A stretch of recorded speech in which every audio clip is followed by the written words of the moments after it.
یہ ساری قسمیں اٹھانے کے بعد ارشاد فرمایا کہ اللہ تعالیٰ نے اس نفس انسانی میں، اس انسان کے اندر بدی اور نیکی کو الہام کر دیا.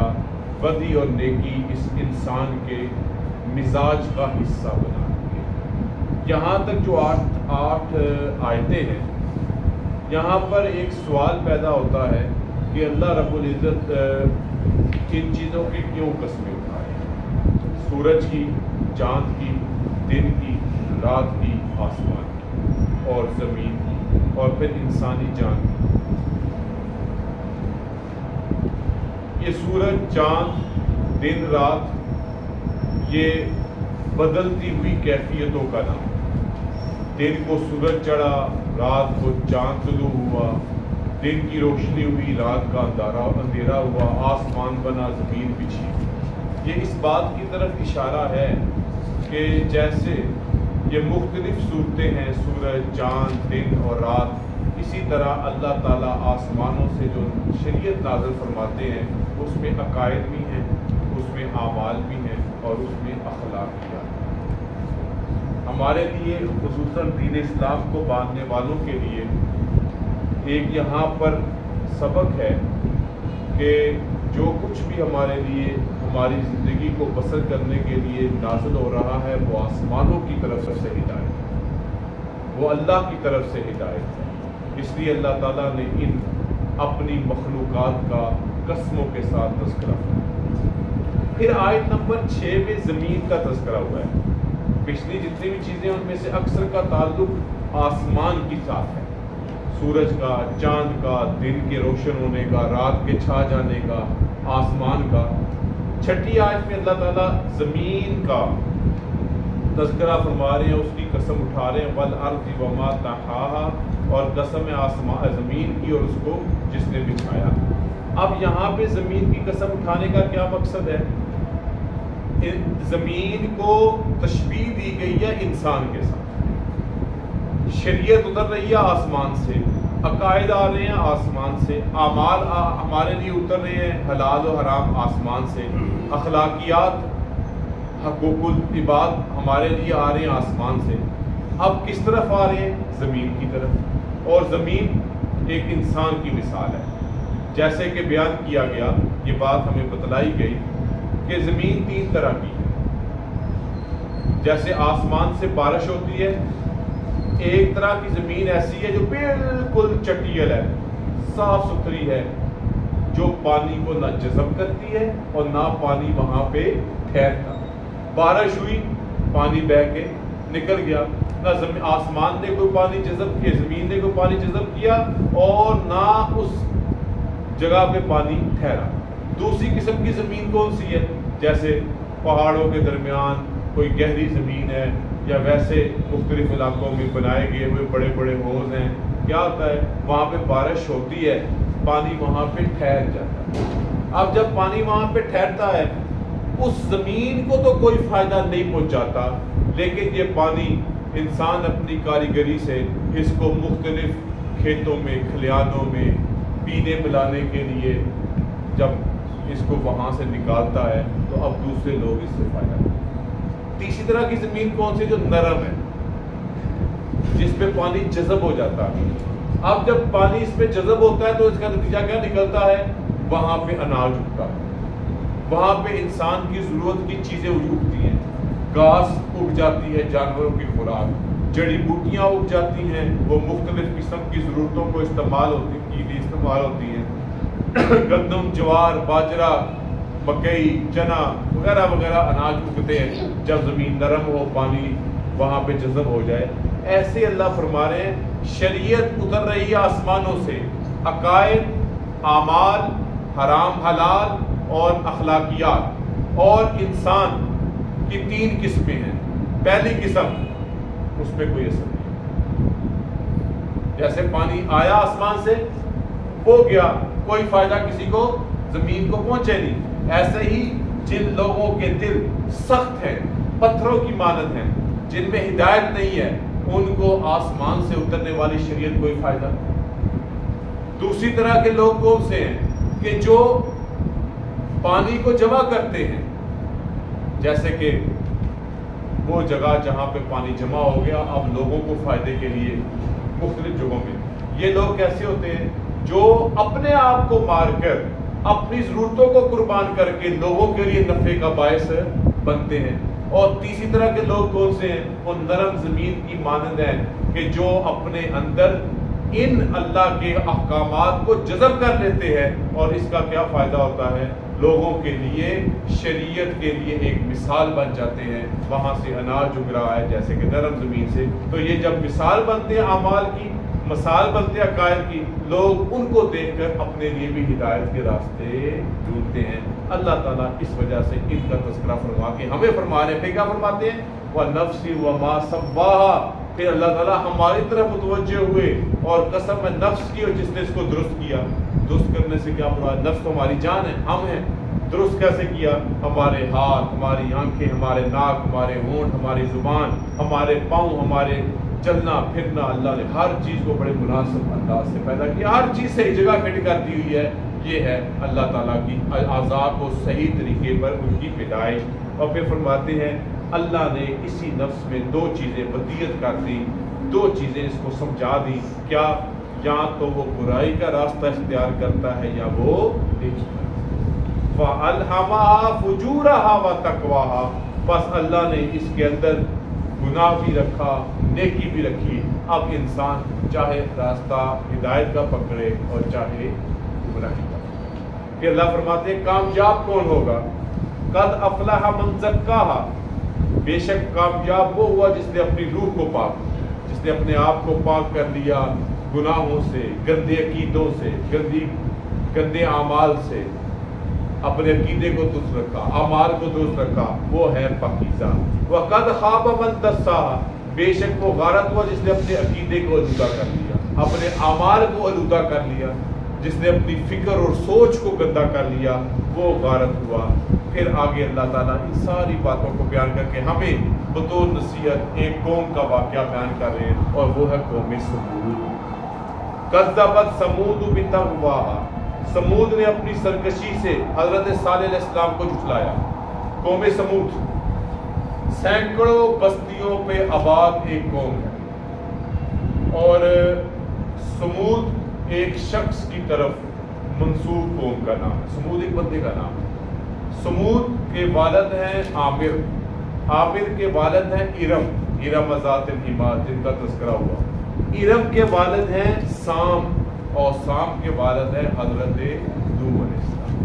یعنی کہ یہ جو سمود ہیں یہ پانچویں پشت سے حضرت نوح علیہ السلام کی اولاد سے، تو ان کی جو ساری اولاد ہے نا وہ قوم سمود کہلاتی ہے، اور یہ مختلف بستیوں میں پھیلی ہوئی ہزاروں کی تعداد میں اور سینکڑوں بستیوں میں یہ لوگ تھے۔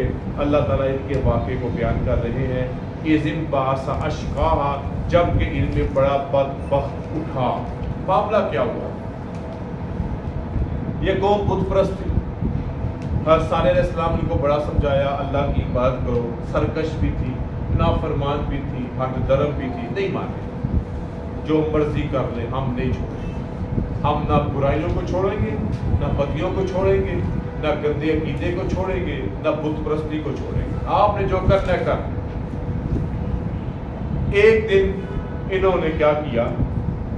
حضرت صالح علیہ السلام کو کہا کہ ہمارا سالانہ میلہ آ رہا ہے جس میں ہم اپنے بتوں کی عبادت کرتے ہیں، سارے لوگ اپنے اپنے بستیوں کے بت لے آتے ہیں، اکٹھے کرتے ہیں، ہم وہاں پہ عبادت کرتے ہیں، آپ بھی آ جائیں وہاں پہ، ہم اپنے بتوں کو پکار کے اپنی التجائے کریں گے، اپنے بتوں سے اپنے مطالبات کریں گے، اور اگر وہ پوری ہو گئی تو ہم سچے، ہمارے بت سن لیں گے، ہماری بات مانی جائے گی، پھر آپ اپنے رب کو پکاریے گا۔ اگر آپ کا رب نے آپ کی بات کو مان لیا، آپ کی گزارش کو، آپ کے طلب کو مان لیا، تو پھر آپ سچے ہوں گے، یا آپ ہمارے بتوں پر ایمان لے آئیں یا ہم آپ کے رب پر ایمان لیں۔ حضرت صلی اللہ علیہ وسلم نے کہا ٹھیک ہے، اللہ کے پیغمبر ہے، یقین ہے اللہ کی طرف سے کوئی وحی بھی ہوگی، آپ جائیں۔ میلے کا دن آ گیا، انہوں نے اپنے بتوں سے خوب دعائیں کی، خوب التجائیں کی، نتیجہ کچھ نہیں ملا. ان کی کوئی بھی التجا اپنے بتوں سے جو انہوں نے پکارا تھا کچھ بھی پورا نہیں ہوا. اب حضرت صالح علیہ السلام دعا کرنے لگے اپنے رب سے. انہوں نے دعا میں یہ قید لگا دی, مقرر کر دیا کہ آپ اپنے رب سے مانگیں. وہ جو سامنے پہاڑی ہے نا, اس پہاڑی کے برابر ایک اونٹنی پیدا ہو, اور جو ہی وہ زمین پہ اترے تو بچہ پیدا ہو. جس کو کہتے ہیں گابن اونٹنی, یعنی حاملہ اونٹنی. حضرت صالح علیہ السلام نے اللہ سے دعا مانگنی شروع کی. اللہ نے دعا کو قبول. سامنے پتھر پھٹا, اس سے بڑی سی دیو ہیکل اونٹنی, عام اونٹنی نہیں, بہت بڑی اونٹنی وہاں چلتی ہوئی نیچے آ. ساری قومیں دیکھا وہ دعا پوری ہو. جو ہی نیچے اتری, تھوڑی ہی دیر بعد اس نے ایک بچہ بھی پیدا کیا. 6000 لوگ اسی وقت ایمان تھے جن کی قسمت میں ایمان تھا. یعنی کہ وہی بات نا کہ جن لوگوں کا دل نرم تھا اور ان کا دل زمین کی اس نرمی کی طرح تھا, جب پانی پڑتا ہے تو جذب ہو کے فائدہ پہنچا دیتی ہے وہ زمین, تو ان کے دل نے ایمان قبول کر لیا. باقی نے کہا یہ جادو ہے, ہم نہیں مانتے, انکار کر دیا. ٹھیک ہے جی, آپ انکار کرتے ہیں, انکار ہو گیا. اب وہ اتنی بڑی اونٹنی تھی, باری مقرر ہو گئی. ان کے جانور ایک طرف اور اس اکیلی اونٹنی کی کھانے پینے کی ضرورت ہے. انہوں نے کہا تمہارے مطالبے بھی اب آئی ہے, اب یہ تمہارے لیے ایک آزمائش ہے. ایک دن یہ والی اونٹنی چرے گی اور پانی پیے گی, اس دن کوئی دوسرا جانور. جس دن تمہارے جانور چریں گے اور پانی پیئیں گے اس دن یہ اونٹنی چھٹی پہ ہوگی. انہوں نے کہا ٹھیک, گزارا تو کرنا ہی. سلسلہ شروع ہو گیا. ایک خاتون ہے جس کا نام انیسہ ہے. اس کے جانور تھے ٹھیک ٹھاک, اور کوئی اچھی خاتون نہیں تھی, بدنام خاتون. اور وہیں پہ ایک شخص تھا جس کا نام تھا کیدار بن صالح. ان دونوں کا آپس میں عشق عشق کا چکر تھا. اچھے بدنامی تھی دونوں کے تعلق. لوگوں نے کہا یار تم اس طرح بیٹھتے ہو ایک دوسرے کے ساتھ, شادی کر دو, نکاح کر دو. اس عورت نے یہ شرط رکھی کیدار کے, میں تم سے اس شرط پہ شادی کروں گی کہ تم حضرت صالح علیہ السلام کی اونٹنی کو قتل کر. اس نے کہا ٹھیک. اور کیدار کوئی معمولی شخص نہیں تھا, بڑے ٹور ٹپے والا آدمی تھا. نتیجہ کیا ہے, اللہ تعالیٰ نے فرشتوں کو مقرر کیا جو ان نافرمان لوگوں کو سزا کے طور پہ مسلط کر دیا. ان پہ کسی کو غیبی تھپڑ پڑ رہا ہے, کسی کی ہڈی ٹوٹ رہی ہے, کسی کی ٹانگ ٹوٹ رہی ہے. وہ بڑے طاقتور ہیں کہ ہم ایک کام کر بیٹھے ہیں, اب ہمیں یہ ہمارے ساتھ ہو رہا ہے. اور اللہ کی طرف فرشتے مقرر تھے, جو کسی کو پڑ لگ جاتا وہ بیچارہ بہرا ہو جاتا, کسی کو مکہ لگتا وہ کانا ہو جاتا, کسی کا ہاتھ توڑ دیتے وہ فرشتے. بڑے تنگ آئے. انہوں نے پھر بھی رجوع اللہ نہیں کیا, کی پھر بھی سازش کی. کیا سازش کی؟ حضرت صالح علیہ السلام کو قتل کر. اللہ تعالیٰ نے وحی کر دی کہ آپ اس علاقے کو چھوڑ. اب آپ کے قتل کے منصوبے بن رہے ہیں. جیسے نبی علیہ السلام کا ہجرت کی رات انہوں نے مشورہ کیا, اللہ نے حکم دیا, وحی کی آپ یہاں سے نکلے. ایسے ہی صالح علیہ السلام کے ساتھ بھی ہوا. وہ اس بستی کو چھوڑ کے چل پڑے. اور پھر جب یہ اللہ کا قاعدہ ہے کہ جب کسی بستی پہ عذاب آتا ہے تو وہاں سے اللہ کے نبی اور رسول پوچھ کر جائے. تو یہی پھر کیا ہوا, اس قوم سمود کے ساتھ جو اپنے قد کاٹ کی وجہ سے, قوم سمود جو اپنے بہترین محلات اور مکانات کی تعمیر کی مہارت کی وجہ سے مشہور تھی, فَتَمْتَمَ عَلَيْهِمْ رَبُّهُمْ بِذَنبِهِمْ فَسَوَّاهَا. بس اللہ نے ان پر ان کے گناہوں کے بدلے ہلاکت نازل کی. کیا ہوا؟ فَتَمْتَمَ عَلَيْهِمْ, بس ان پر ہلاکت نازل ہوئی، ربہم ان کے رب کی طرف سے، بذنبہم کیوں؟ ان کے گناہوں کی وجہ سے، فسواہا ان کو برابر کر۔ جب عذاب آیا تو ساری بستیاں برابر ہو گئی، نام و نشان ان کا مٹ گیا، ولا یخاف عقباہا، اور اس نے اس انجام کی پرواہ نہ کی کہ یہ جو حرکتیں کر رہے ہیں اس کا انجام کیا ہوگا۔ ہمارے لیے اس میں سبق یہ ہے کہ ہم اللہ تعالیٰ کے جو شعائر ہیں ان کی تعظیم کریں، اللہ تعالیٰ نے جو اس دین کے لیے ہمارے اوپر جو تعلیمات نازل کی ہیں ہمارے لیے ان پر عمل کریں۔ یہ اللہ کے شعائر ہیں، اگر ہم اللہ کے شعائر کا مذاق اڑائیں گے تو اللہ کے نبی کی رحمت ہے کہ ہم پہ عذاب ایک دم والا نہیں آئے گا، چھوٹے موٹے جھٹکے ہمارے ساتھ چلتے رہتے ہیں۔ صرف اس کی ایک ہی صورت ہے ان سے بچنے کی کہ اپنے رب کی طرف رجوع کریں، معافی طلب کریں، عقیدے کو درست کریں، نیک اعمال کریں، تاکہ دنیا و آخرت میں ہماری کامیابی ممکن ہو۔ اللہ کا فضل و کرم ہم پہ ہو۔ اللہ تعالیٰ ہم سب کو قرآن مجید سمجھنے اور اس پہ عمل کرنے کی توفیق عطا فرمائے۔ وآخر دعوانا الحمد للہ رب العالمین، والصلاۃ والسلام